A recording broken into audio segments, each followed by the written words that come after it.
एक आवाज न्याय के लिए, एक आवाज रोजगार के लिए, एक आवाज विकास के लिए, एक आवाज बिहार के लिए। जी हाँ दोस्तों, मैं इस वीडियो में बात करने जा रहा हूं बिहार का, उस बिहार का जिस बिहार को अपना अस्तित्व सैकड़ों वर्ष पहले यानी कि 22 मार्च 1912 ईस्वी को ही मिल चुका था। लेकिन इतने दिनों के बाद आज बिहार का ये हाल क्यों है?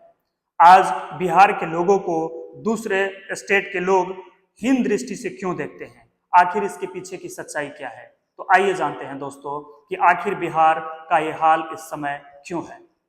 कहीं ना कहीं दोस्तों आज बिहार जिस स्थिति में है इसका जिम्मेदार कुछ हद तक हम लोग भी हैं और कुछ हद तक हमारे बिहार राज्य के जो भी नेता मंत्री हैं वो है। दोस्तों जब भी चुनाव आता है उस टाइम हम लोग अपने जाति के नेता को चुन लेते हैं, चाहे उसका छवि कैसा भी हो। हमें सिर्फ ये लगा रहता है कि हमारे जाति का नेता होगा तो हमारे जाति का अच्छा विकास होगा। सबसे पहली गलती हमारी ये है। इसलिए मेरा आप सबसे ये सुझाव है कि उस व्यक्ति को चुने जिस व्यक्ति के पास एजुकेशन हो, जो व्यक्ति विकास का काम करे, जो व्यक्ति सामाजिक कार्य करता हो। दूसरी बात है दोस्तों कि हमारा बिहार जो है एजुकेशन में पूरे भारत में सबसे पिछड़ा हुआ राज्य है। आखिर ऐसा क्यों?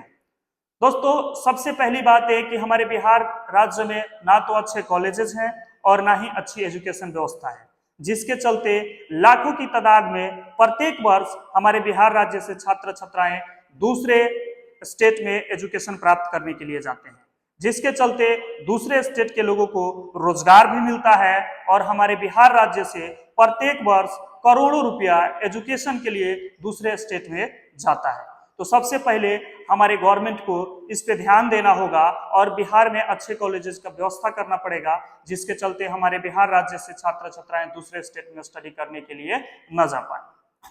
दूसरी बात दोस्तों कि हमारे बिहार में रोजगार की कमी है, क्योंकि हमारे बिहार में कोई ऐसा फैक्ट्री नहीं है, कोई ऐसा कल कारखाना नहीं है, जिसके चलते हमारे जो भी मजदूर भाई हैं, जो भी हमारे बिहार के युवा हैं, उनको रोजगार अपने राज्य में मिल सके। इसलिए ट्रेनों में भर भर के हमारे बिहार राज्य से मजदूर सप्लाई किए जाते हैं दूसरे स्टेट में। आखिर ये मजबूरी क्यों? आखिर कब तक इसका मार सहता रहेगा बिहार? हर युवा, हर लोग, हर व्यक्ति ये चाहता है कि वो दो वक्त की रोटी अपने घर परिवार के साथ खाएं, लेकिन हम बिहारियों को ये नसीब नहीं है। इसका जिम्मेदार सिर्फ बिहार की सरकार है और कोई नहीं।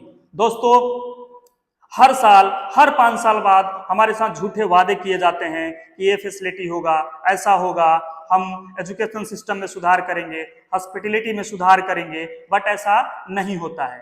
तो सबसे पहले इस पे हमें ध्यान देना होगा और इस प्रकार के जुमलेबाजी से बचना होगा और जो बुरा है उसे बुरा कहना पड़ेगा, जो अच्छा है उसे अच्छा कहना पड़ेगा। जिस दिन बिहार के लोग ये बोलना सीख जाएंगे, मेरा बात मानिए, उस दिन बिहार का विकास जरूर होगा और हमारा राज्य विकसित जरूर होगा।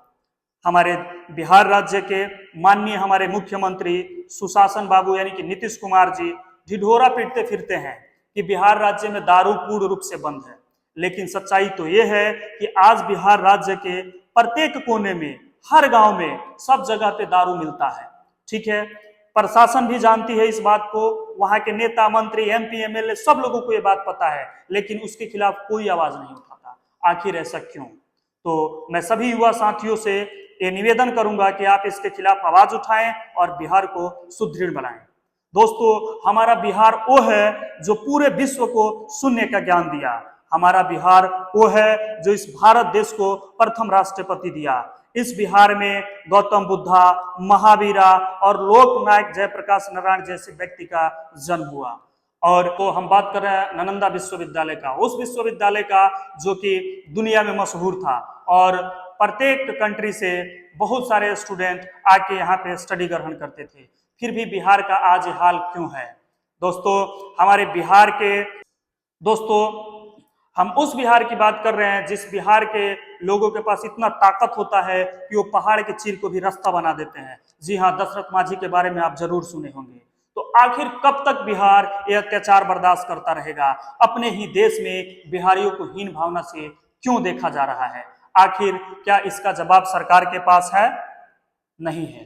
दोस्तों बिहार के सरकार और बिहार के नेताओं से मैं आग्रह करूंगा कि कृपया कर बिहार के तरक्की के लिए, बिहार के सुधार के लिए जल्द से जल्द कोई सख्त कदम उठाएं, वरना अब वो दिन नहीं कि हर युवा, हर समाज से भी बिहार सरकार से सवाल पूछेगा और यदि उसका जवाब नहीं मिलेगा तो आंदोलन करके हर जगह पे मोर्चा निकाल के। दोस्तों अब बात करते हैं थोड़ा सा मेडिकल सेक्टर का।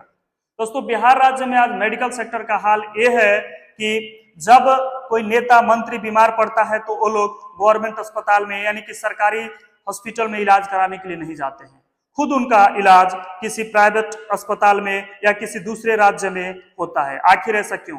जब नेता मंत्री को ही अपने व्यवस्था पे भरोसा नहीं है तो आम जनता को भरोसा कैसे होगा?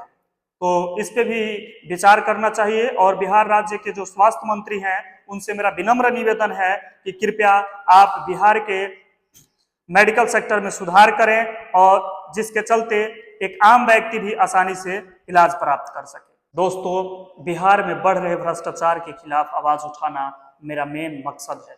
आप मेरा साथ दें और मेरे आवाज को बुलंद करें ताकि गद्दी पे बैठे राजनेताओं के कानों तक ये आवाज जाए और वो जल्द से जल्द बिहार को विकसित करने में, बिहार को सुधार करने में पूरी कोशिश करें और बिहार को एक अच्छी पोजीशन पे पहुंचाएं।